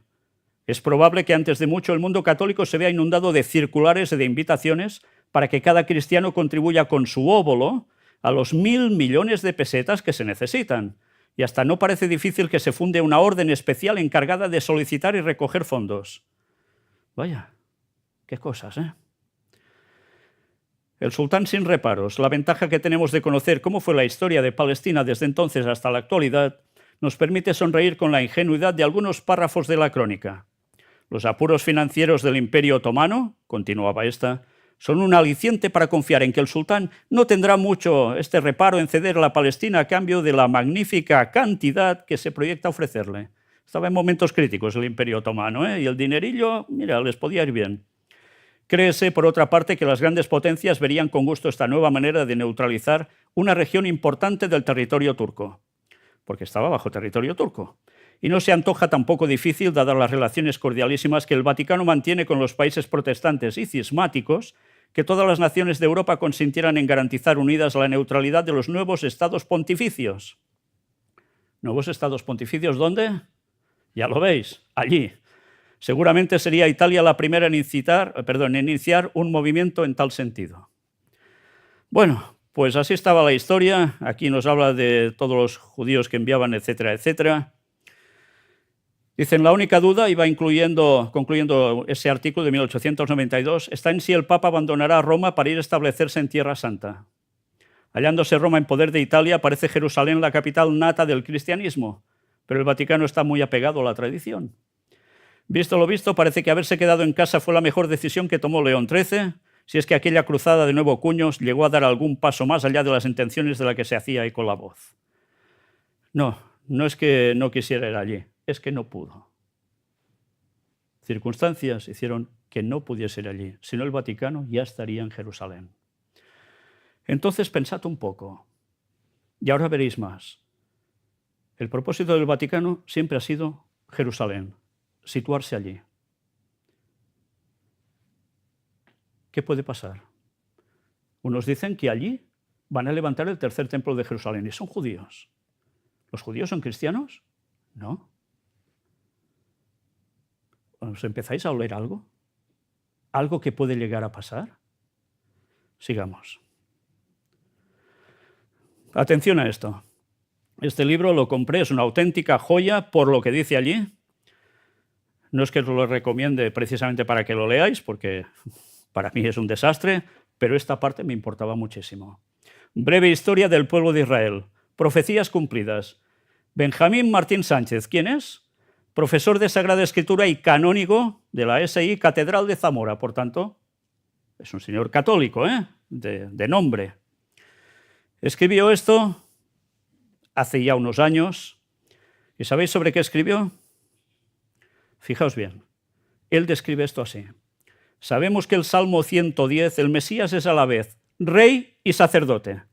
Mientras que en el texto de Zacarías, otro texto bíblico, se reparte la realeza y el sacerdocio entre dos personas distintas, las que sin duda serán, fijaos, dice, serán, o sea, lo da por hecho, vicarios de Cristo. ¿Vicarios? ¿Quiénes son vicarios?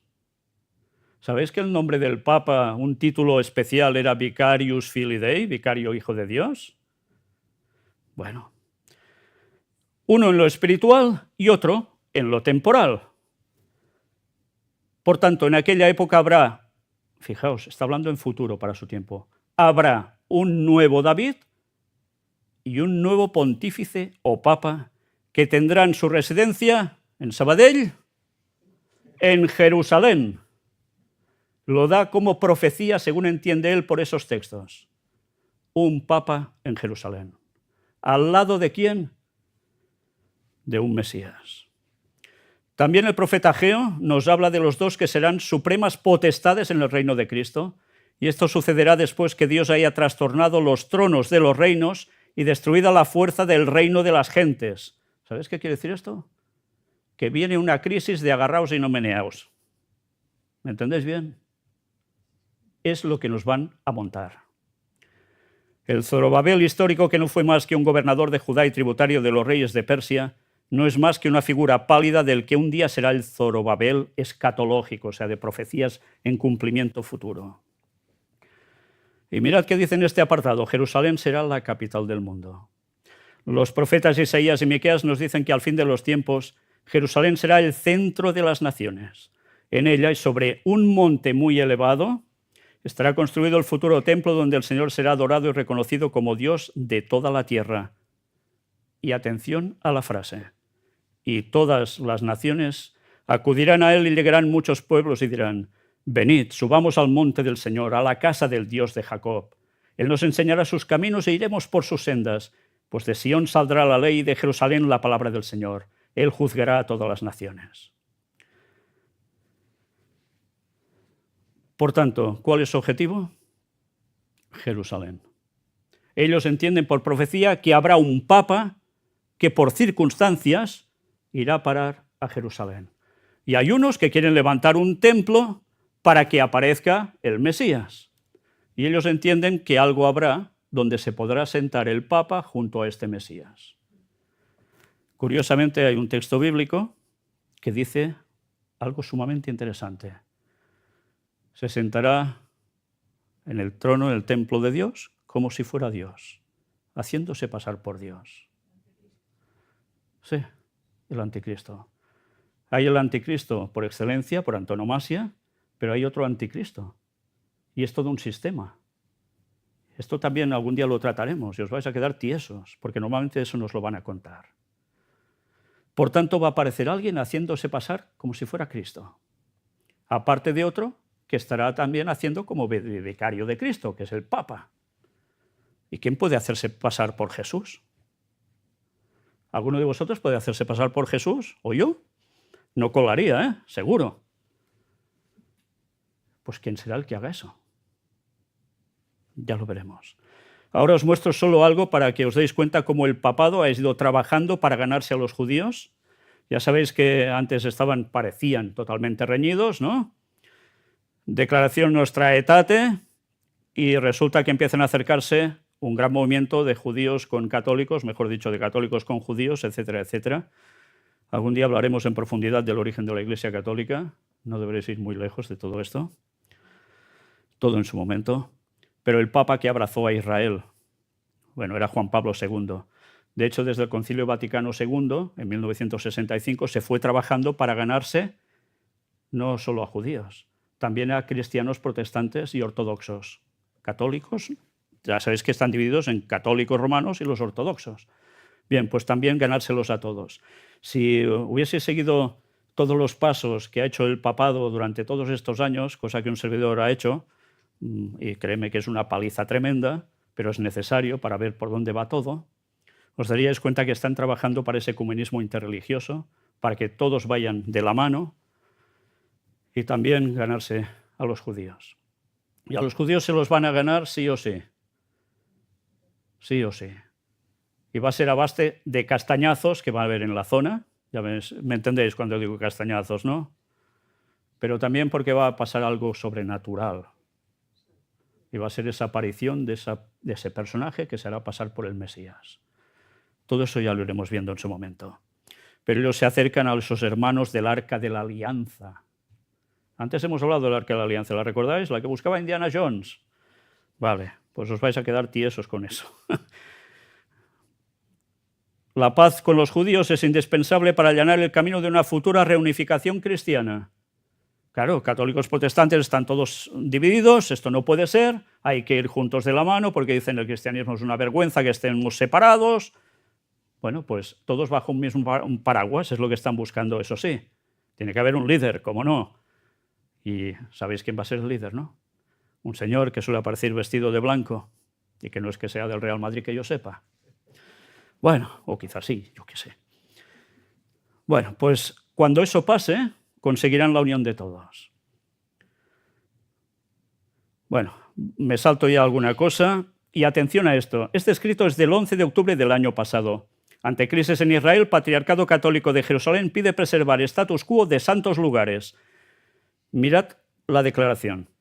Lo veis marcado en rojo.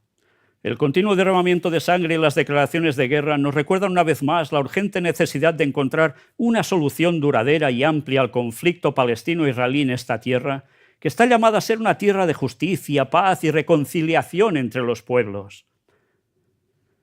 Pedimos a Dios que inspire a los líderes mundiales en su intervención para la implementación de la paz y la concordia, para que Jerusalén sea, ¿qué? Una casa de oración para todos los pueblos. Anda.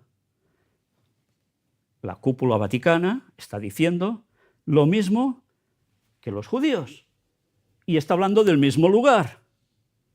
¿Qué cosas? Bueno, ¿por qué será? Volvemos al escrito del Instituto del Templo. ¿Qué decían los judíos? Únase a nosotros mientras trabajamos juntos para hacer de Hashem una casa de oración para todas las naciones o pueblos o gentes. Qué extraño, ¿no? Van en un paralelo continuo a converger en el mismo lugar. ¿Qué cosas? ¿Aún no pensáis que está haciendo una cosa y otra para que vayan de la mano? ¿Será que es que en verdad estaban tan divididos? ¿O será que hay un origen común en todo? Ya lo veremos en su momento. Mientras tanto, colocarán estatua gigante de Jesucristo en Jerusalén. Con los rayos del sol refleja una belleza, etcétera, etcétera, todos impresionados, una gran estatua. Indicando el perdón, la bienvenida a los demás, son la forma de construir puentes de reconciliación y amor. El Mesías, va a ser esto, pues ya están preparando el terreno. El Papa abraza a un israelí y a un palestino víctimas de la guerra de Gaza. Qué bonito, ¿eh? Qué bonito. Y son los que están trabajando para que haya lo que hay allí, para conseguir su objetivo de pasar el Vaticano a Jerusalén. Ah, qué bonita es la fachada, ¿eh? Qué bonito es el teatro. Teatro y del bueno, que diría alguno, ¿eh? Pero mira por dónde el mundo se lo traga. Mirad este escrito. Advent Review and Sabbath Herald. Publicación norteamericana del año 18 de mayo de 1862. Esta era la fecha.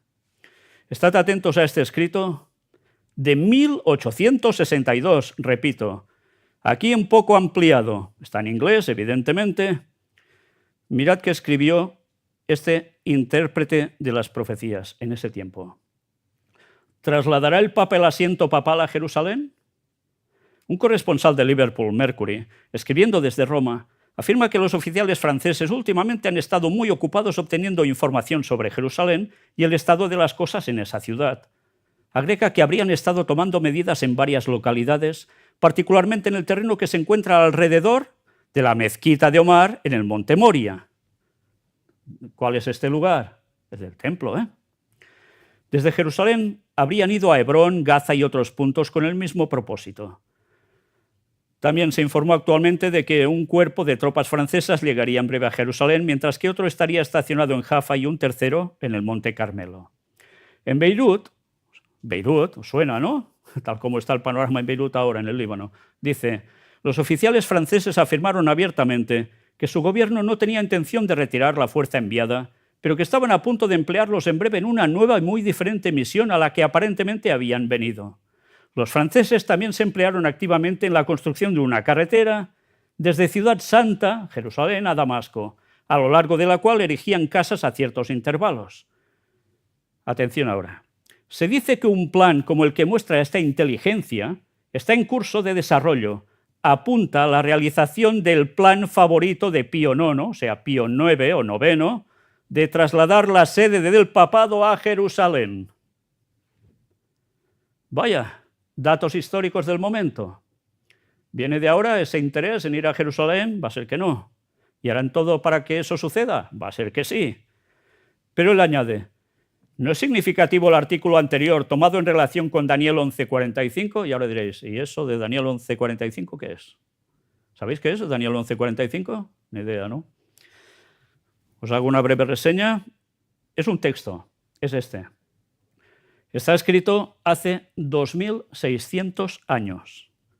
Lo escribió Daniel, un hebreo, en Babilonia, en la corte de Babilonia. En profecía dice, pero al cabo del tiempo, o al fin del tiempo, dice, en otras traducciones, el rey del sur contenderá con él, y el rey del norte se levantará contra él como una tempestad, con carros y gente de a caballo y muchas naves, y entrará por las tierras e inundará y pasará. Entrará a la tierra gloriosa. ¿Cuál es la tierra gloriosa? La zona de Jerusalén, Israel, ¿no? Y muchas provincias caerán, mas éstas escaparán de su mano. Edom y Moab y la mayoría de los hijos de Amón. ¿Sabéis qué zona es esta? Si ahora cogéis un mapa de estos tres pueblos, para que me entendáis, resulta que son exactamente Jordania. Está hablando de una profecía del fin del tiempo, ¿eh? No de sus tiempos de hace 2600 años. Extenderá su mano contra las tierras y no escapará el país de Egipto. Y se apoderará de los tesoros de oro y plata y de todas las cosas preciosas de Egipto, y los de Libia y de Etiopía le seguirán, o sea que también recibirán castañazo. Pero noticias del oriente y del norte lo atemorizarán y saldrá con gran ira para destruir y matar a muchos. Y diréis, ¿pero qué me estás contando aquí? Que no me entero de nada, ¿no? Bueno, algún día haremos una conferencia específicamente de todo esto. Os vais a quedar, y os lo digo en serio, alucinados. Una situación. Os he dicho que Edom, Moab y Amón actualmente es Jordania, ¿no? Y esto que va a pasar en esa zona dice que habrá noticias del oriente y del norte que lo atemorizarán. Poneos desde la perspectiva del profeta. Él habla centrado en Jerusalén, en Israel, para que me entendáis. ¿Quién puede haber al norte? ¿Quién puede ir a estar en el oriente? Que les genere un malestar, unos problemillas. ¿Qué hay al norte en la actualidad que está liando un panorama también de guerra? Rusia. ¿Y al oriente quién se prepara? Irán está en el lío, pero China. ¡Qué casualidades!, ¿no? Escrito 2600 años y te dice esto. Bueno, ¿esto qué es? Pero atención a esto, porque dice que destruir y matar a muchos, ¿eh? Va a ser un enfado brutal que va a arremeter una guerra. Y plantará las tiendas de su palacio entre los mares y el monte glorioso y santo. Los mares, ¿sabéis qué mares se hacía referencia? Mar Mediterráneo. ¿Y qué otro mar hay? A la derecha, el Mar Muerto. Israel está en esa zona, ¿no? Pero es más, otras traducciones más exactas dice que pondrá las tiendas de su palacio entre los mares, dice, en el monte glorioso y santo. O sea, justo en el lugar donde estamos hablando que hay las mezquitas y quieren levantar el tercer templo de Jerusalén. Alguien pondrá sus tiendas de su palacio, o sea, su poder. Mira, y el Vaticano quiere ir allí. Qué cosas, ¿eh? Es que son unas casualidades, ¿eh? Pues resulta que dice, mas llegará a su fin y no tendrá quien le ayude. ¿Os dais cuenta de qué está significando esto? Pues de todo esto hablaremos con detalle en alguna otra conferencia. Y ya os digo que ya podéis traer mapas, podéis traer historia, y cuando salgáis mirad algo que está allí, donde pone nuevo orden mundial, y recordaréis un episodio que se vivió un famoso 11 de septiembre, Diado de Cataluña, sí, y nacimiento mío también, pero de 2001. Y luego veremos, partiendo de este texto, cómo alguien lo clavó con una precisión increíble, que nos habla de algo pasado reciente, que nos está hablando de este presente y que nos habla de un futuro sumamente próximo, como estamos viendo, ¿eh? Todo en su momento. Mírate esto también. Lo escribió otra persona, alguien que nació en 1895, murió en 1986, basándose en ese mismo texto. Este señor que cita aquí, Edwin R. Thiel, escribió algo que hubo unas personas en Latinoamérica, en Interamericana, en esa zona, en 1965. Bueno, os muestro la página de donde lo extraí, para que lo veáis en grande. Comenta ese texto. El versículo 45 de plantará las tiendas de su palacio entre los mares. Traducción americana dice de la Biblia, y asentará su pabellón real entre el mar y la montaña gloriosa y santa. Si la potencia aquí bajo discusión es el papado, mirad, había gente, que vaya gente, de estudiosa tenía un rato y de desacertados no iban nada. Bien podría hacerse la pregunta si existe la probabilidad que alguna vez salga de Roma. En contestación, se puede decir que la intranquilidad actual en la Europa podría resultar fácilmente en una situación en que sería necesario que el papado tuviera que trasladar su sede a algún otro sitio que no sea Roma. Recordad los años en que escribió esto, ¿eh? Había una cierta situación en Europa. En efecto, el rumbo que van tomando los acontecimientos parecen indicar que es solamente una cuestión de tiempo hasta que el Papa se vea obligado a abandonar ese país. ¿Pasará algo así? En ese tiempo decían, 1944, los italianos saben que si los comunistas en algún tiempo futuro llegasen a gobernar a Italia, la mano de Moscú sería puesta sobre el Santo Padre, el Papa. El vicario de Cristo sería expulsado de Roma visto que no podía quedar en una posición de sujeción. Esto lo escribió William C. Bullitt. Nótese también lo siguiente de una editorial de uno bien versado en el rumbo de los asuntos católicos. Llegó a escribir: era de veras un espectáculo raro ver al Papa Pío XII rogando públicamente al mundo el 22 de diciembre pasado por la protección contra su propio pueblo italiano católico. El temor es muy grande, tanto en Italia como en América, que el aumento rápido del anticlericalismo en la Italia pueda llevar a un esfuerzo de expulsar al Papa de Roma. Fijaos, ellos basados en esa profecía hacían interpretación para su momento porque creían que ese momento se acercaba y dice, si no, será una cuestión de tiempo que algo así pueda llegar a pasar. Pues estos señores no van tan desencaminados viendo el panorama mundial de ahora, ¿eh? Pero en fin, ahora os he lanzado unas ideas, ya lo desarrollaremos en su momento. Pero no hoy, que si no, no vamos ni a dormir. Jamás se apoya en Rusia para abordar el alto el fuego tras la muerte de Sinwar, mientras Israel continúa descabezando a Hezbollah. ¿Qué extraemos de aquí? Atención a esto. Posteriormente, el ejército israelí ha indicado que los objetivos bombardeados son complejos de mando y control de varias unidades militares de la organización terrorista Hezbollah, incluida la sede de la unidad Frente Sur. Hezbollah promovió actividades terroristas contra los ciudadanos del Estado de Israel y las fuerzas de defensa de Israel desde estos complejos, ha argumentado. En este sentido, ha sostenido en un comunicado que... ¿Qué población cita ahora? Tiro. Es un centro de gravedad significativo del grupo y, por tanto, ya sabéis lo que le toca, ¿no? Perdón.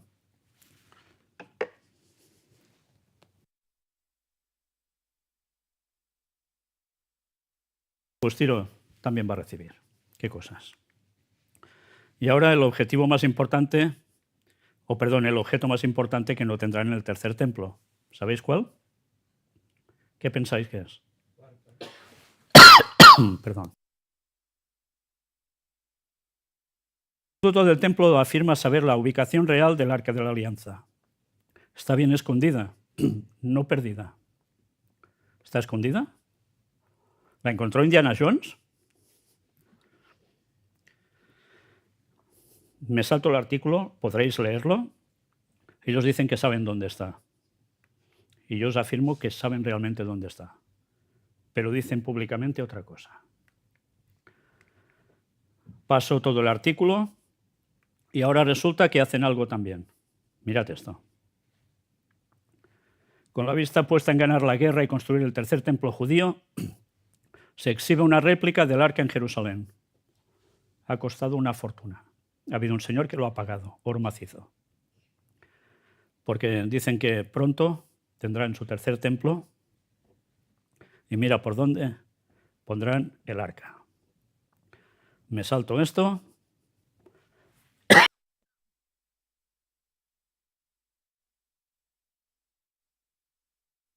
Lo último, esta es la representación que han hecho.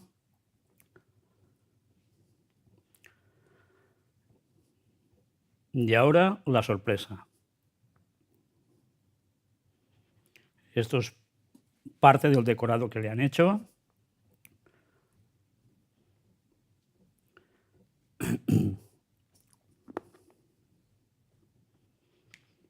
¿Qué veis aquí?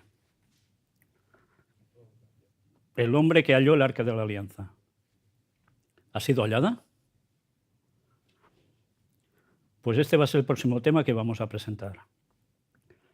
Ron Wyatt, este hombre aficionado a arqueología de Estados Unidos, encontró el Arca de la Alianza.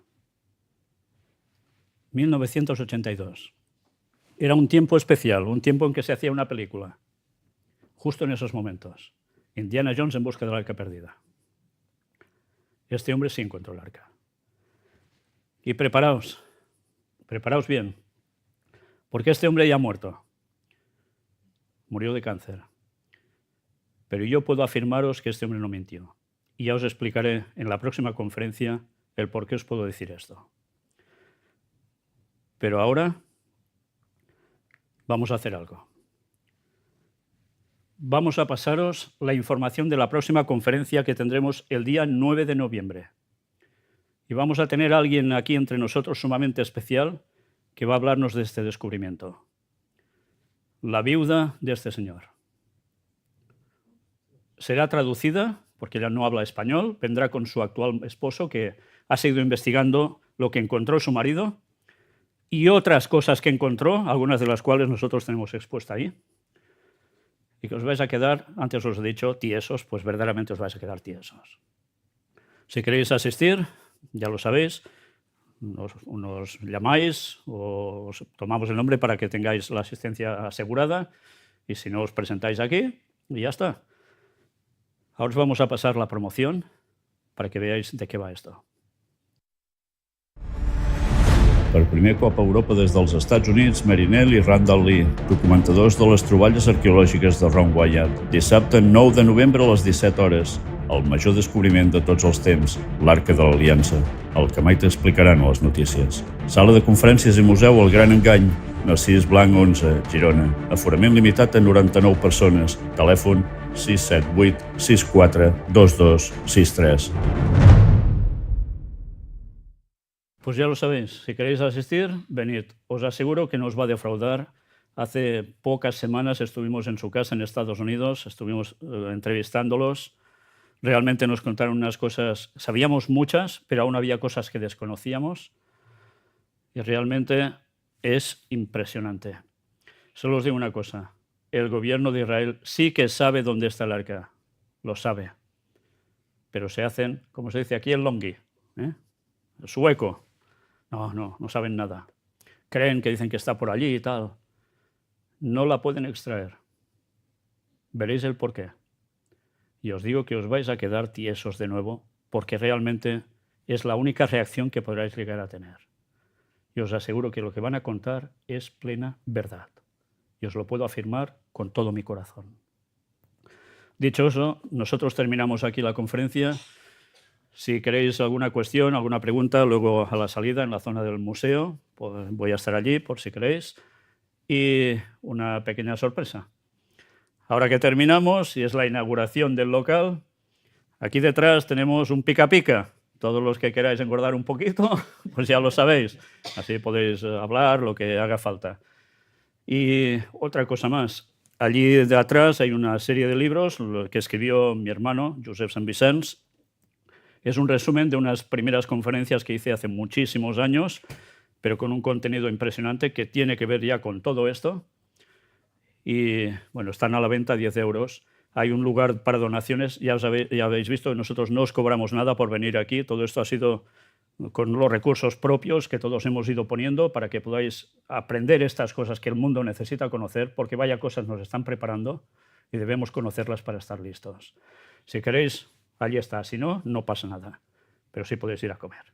Gracias por vuestra atención, gracias por venir y hasta pronto.